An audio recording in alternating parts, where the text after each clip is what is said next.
Welcome back to a series so spongy. Even SpongeBob subscribed. In today's video mga kaunggoy, Ivana Alawi mga kaunggoy. She apparently, though hindi naman niya sinasadya, pero it's a big oopsie mga kaunggoy. Kasi may tinulungan siyang jeepney driver na medyo iba pala yung ugali mga kaunggoy. Akala niya kawawa yung jeepney driver, pero apparently may mga nangyaring oopsies mga kaunggoy, and pag-uusapan natin yon, and may matutunan tayo ngayon. May matutunan tayo dito mga kaunggoy, don't worry. Pag-uusapan natin lahat yon sa video na ito mga kaunggoy. Alright, so without further ado, let's begin. Let's up those numbers! Alrighty mga kaunggoy, it is I, Manong Jaire. So pag-uusapan natin itong hindi naman sinasadya ni Ivana Alawi, no? Natural lang, naawa siya sa jeepney driver, and akala niya mabait yung jeepney driver, no? Kasi hindi naman niya alam yung both sides of the story, and hindi naman niya sinasadya or hindi naman niya alam na magiging ganon yung jeepney driver, no? Huwag kang magmumura, huwag kang magmumura. Huwag kang magmumura. Oh, huwag kang mamumura. Ano bang gusto mo? Away! Ha? Away ang gusto mo? Hindi po ako nagkikipag-away.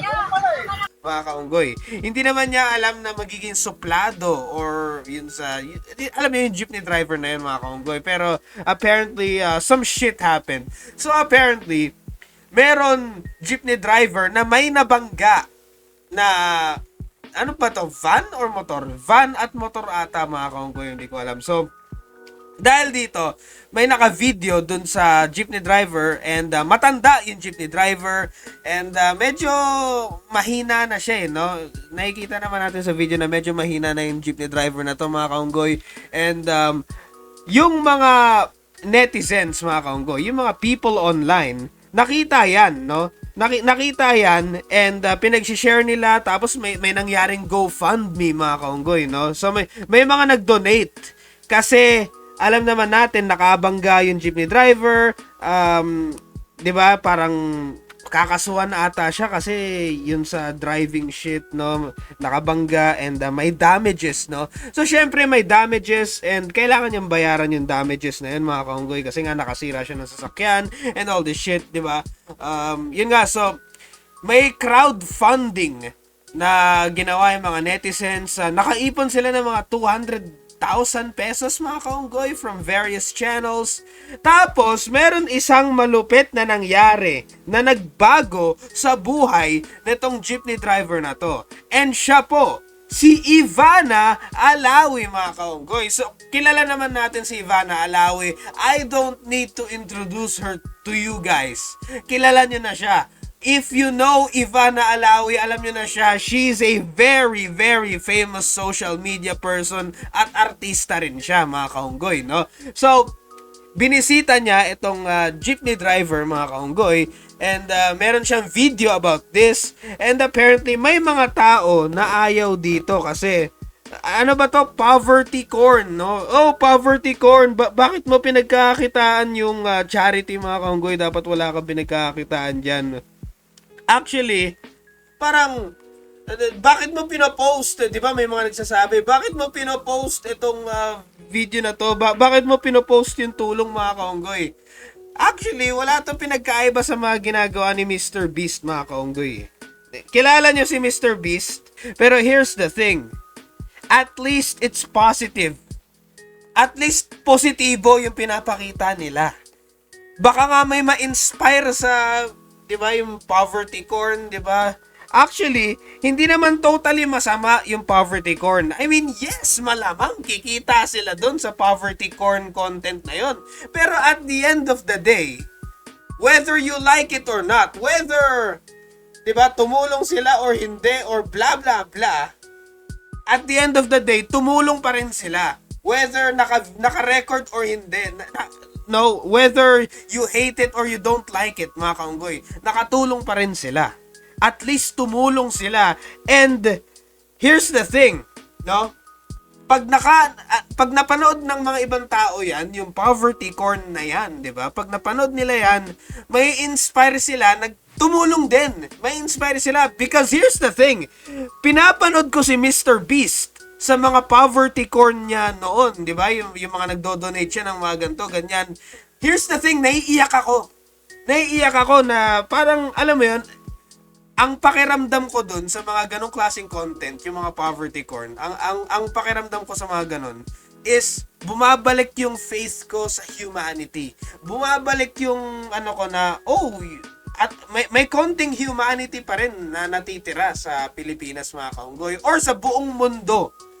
May natitira pa rin humanity sa human race, mga kaunggoy. Maybe there is a chance na this fucking planet would be better, mga kaunggoy, and it's actually inspiring me na kumita ng maraming pera at tumulong din, no? Nakaka-inspire sa totoo lang. No, kasi ang daming mga toxicity ngayon sa social media, negative shit ngayon sa social media, mga kaunggoy. And pag tuwing nakakapanood ako ng mga poverty corn, natatouch ako, and at the same time, parang gusto ko rin gawin yan na makatulong talaga, mga kaunggoy, kasi nai-inspire ako. So, nakaka-inspire eh.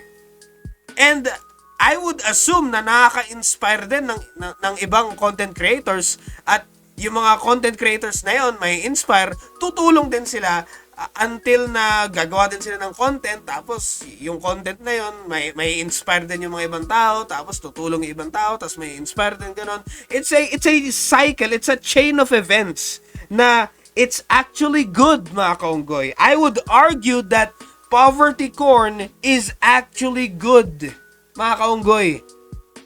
So, parang, here's the thing, na wala akong pakialam kung yung influencer na kikita rin sila, no? May makukuha silang ROI sa pagtutulong. Wala akong pakialam doon. The point is, tumulong sila, and at the same time, maraming mga ibang influencers at content creators na may inspire sa ganong klaseng content at gagawin din nila yon at makakatulong din.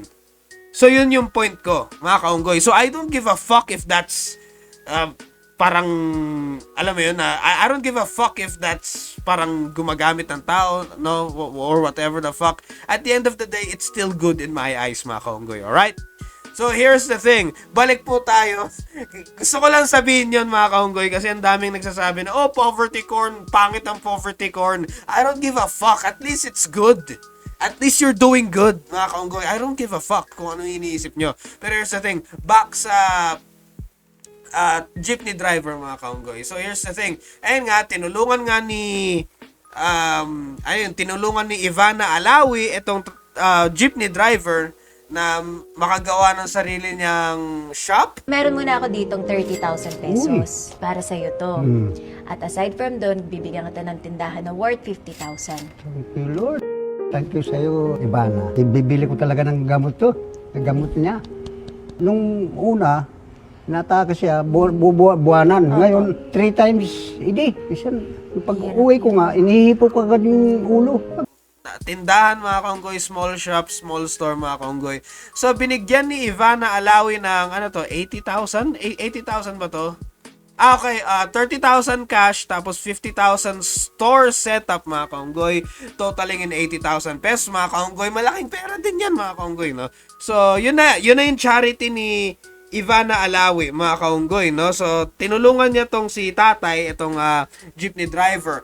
Pero, mga kaunggoy, eto na po. After tulungan ni Ivana Alawi, itong jeepney driver na to, mga kaunggoy, may leaked video na naman na nag-surface, mga kaunggoy, no? May nag-trending na video about dito sa jeepney driver.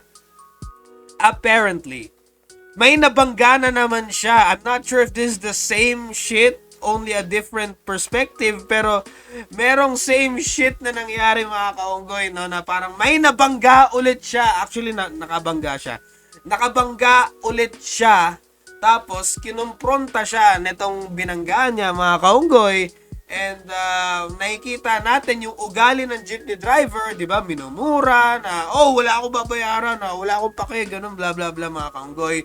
Refusing accountability after nakabangga siya ng kotse, mga kaunggoy, no? So, ayun. Kalma lang ako. Pakulong ako? Ha? Hindi po. Mali po yung sa'yo, Brad. Mali yan. Hoy, Brad, huwag kang mananakit. Mali po yung sa'yo. Pinala kita dahil natama, nabangga mo yung sasakyan ko. Nabangga? Kumanong ka eh. Nabangga mo po yung sasakyan ko. Umalis ka. Sorry na. Ha? O, natasan ko kayo. Hindi. Sir, tumataas ang tumo ko sa'yo. Sandali lang po, sir. Relax ka lang po yan. Relax. Ang daming nag-surface po ito, tapos tinatag nila si Ivana Alawi na parang, oh, ito ba yung tinulungan ni Ivana Alawi? Bakit ito yung nangyari? Bakit ito pala yung ugali niya, mga kaunggoy? Masama pala ugali nitong matandang to, mga kaunggoy. So, at the end of the day, no, hindi naman sinasadya ni Ivana Alawi. And I think good naman yung intentions ni Ivana Alawi. Kaso lang, yun nga, tarantado pala yung matanda. Tarantado pala, like, I don't give a fuck, mga kaunggoy. Tarantado talaga yung itong matandang to, itong jeepney driver na to. Tarantado pala siya, no? Siya pala yung nakabangga nitong bagong van at siya yung galit na, oh, puta kina mo, gato, blah, blah, blah, mga kaunggoy, no? Although, hindi ko alam yung tunay na storya, no? Both sides, mga kaunggoy, hindi ko po alam, no? Hindi ko alam kung baka yung isa yung nakabangga or yung jeepney driver nakabangga or hindi sinasadya or sinasadya, mga kaunggoy. Hindi ko po alam, pero ayun, nag-leak yung video niya na, oh, alam mo yung minumura niya. Siya nakabangga, siya yung nakasira ng kotse, and siya yung galit na galit, mga kaunggoy. So, you can see na may konting kayabangan na yung matanda, yung jeepney driver, kasi may mga happenings, mga kaunggoy, no? So, just because someone is poor does not automatically mean they are good or a harmless person, mga kaunggoy. In this case, mga kaunggoy, siguro dahil feeling ng jeepney driver, oh, na-feature ako ni Ivana Alawi. Tinulungan ako ni Ivana Alawi, isang sikat na social media person, isang sikat na tao. Tinulungan ako, mga kaunggoy, binigyan ako ng maraming pera. So, feeling ko, dahil doon sa nangyari, dahil medyo naging sikat itong jeepney driver, medyo yumabang itong jeepney driver at medyo kumupal na, no? It just goes to show na pag hindi ka pa talaga ready, a little fame can really change you, no? A little success can really change you, mga kaunggoy, and it's very sad, mga kaunggoy, no? So, yan po yung nangyari sa jeepney driver na yan, and wala na po tayo magagawa. Pero what is the lesson to be learned here? Always do your research, always learn both sides and shit, and siguro, yun nga, mga kaunggoy, poverty corn, at the end of the day, hindi po siya masama. I would argue, it's a good thing actually, mga kaunggoy. It's a good thing, although in this case, mga kaunggoy, syempre, hindi po kasalanan ni Ivana Alawi. Hindi alam ni Ivana Alawi na tarantado talaga yung jeepney driver na tinulungan niya, pero that's besides the point, mga kaunggoy. Ayun na yun, no? So, stop acting on pure impulse, mga kaunggoy. Porket may nakita kayong kawawa sa social media, mga kaunggoy, does not automatically mean na kawawa talaga yun, mga kaunggoy. So, always research bago umaksyon, mga kaunggoy, no? Lalo na at malapit na ang 2028, putang ina, please lang, mga kaunggoy, sa lahat ng mga manonood dyan at sa lahat ng mga boboto sa mga incoming na voting shit na halalan at this coming 2028 na election, mga kaunggoy, putang ina naman, please lang, vote wisely, do your research, at hindi porket mukhang kawawa itong iboboto nyo, ay iboboto nyo, mga kaunggoy. Please lang, no? Vote wisely, putang ina, kawawa na tong bansa natin, alright? And that's all I gotta say. And that's the bottom line, because Manong Jaira said so. I gotta head out.